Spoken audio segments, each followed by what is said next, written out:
महाराष्ट्र की राजनीति में एक बार फिर से भयंकर भूचाल मचा हुआ है।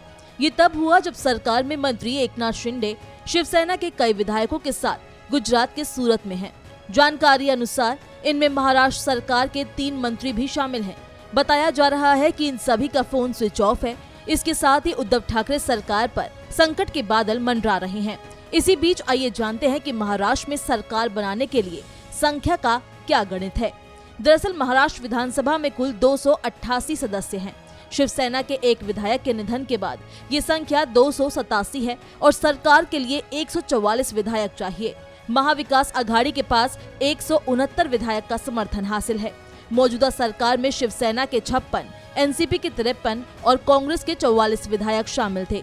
इसके अलावा सपा के 2, पीजीपी के 2, बीवीए के 3 और 9 निर्दलीय विधायकों का समर्थन भी सरकार को हासिल है।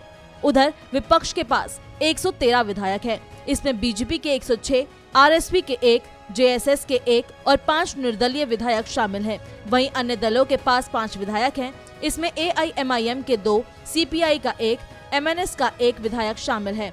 एकनाथ शिंदे के साथ बगावत करने वाले कई विधायक हैं जो उद्धव सरकार के साथ थे। ऐसे में अब अगर उद्धव सरकार से इन विधायकों का समर्थन हटा देंगे तो सरकार खतरे में आ जाएगी। अगर निर्दलीय और अन्य छोटी पार्टियों के 2 से 3 विधायक ठाकरे सरकार का साथ छोड़ देते हैं तो सरकार के लिए विधानसभा में बहुमत साबित करना मुश्किल हो जाएगा। सरकार के लिए एक दिक्कत ये भी है कि एनसीपी के 2 विधायक जेल में हैं, जिसके चलते राज्यसभा और विधान परिषद चुनाव में वे वोट भी नहीं दे सके। अब देखना ये है कि ये संख्या किसकी तरफ झुकती है।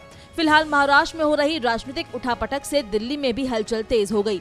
केंद्रीय गृह मंत्री अमित शाह भाजपा के राष्ट्रीय अध्यक्ष जेपी नड्डा के आवास पर मिलने पहुंचे। वहीं पूर्व मुख्यमंत्री देवेंद्र फडणवीस भी मुंबई से दिल्ली पहुंचे। इधर शिंदे ने विधायकों के साथ प्रेस कॉन्फ्रेंस की। अब देखना है कि महाराष्ट्र की राजनीति किस ओर करवट लेती है।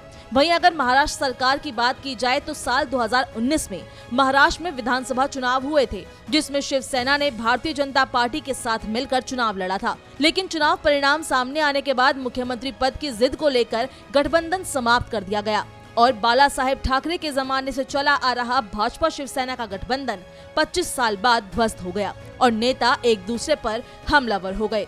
तभी शरद पवार एक्टिव हो गए और शिवसेना, कांग्रेस और एनसीपी को साधने में जुट गए। इसके लिए तमाम बैठकें हुई और महाविकास आघाड़ी गठबंधन बनाकर तैयार किया। वक्त था महाविकास आघाड़ी गठबंधन की तरफ से उद्धव ठाकरे के मुख्यमंत्री बनने का।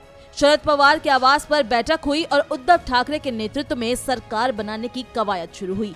लेकिन 22 नवंबर 2019 की रात को शरद पवार के साथ चल रही बैठक के बीच से अजीत पवार अचानक गायब हो गए और 23 नवंबर को सुबह 8 बजे खबर सामने आई कि देवेंद्र फडणवीस ने अजीत पवार के समर्थन के साथ मुख्यमंत्री पद की शपथ ले ली है। जिसके बाद शरद पवार ने एनसीपी के विधायकों को एकजुट किया और भाजपा के पाले में जाने वाले विधायकों पर वापस से अपनी पकड़ मजबूत की, जिसके बाद देवेंद्र फडणवीस को पद से इस्तीफा देना पड़ा।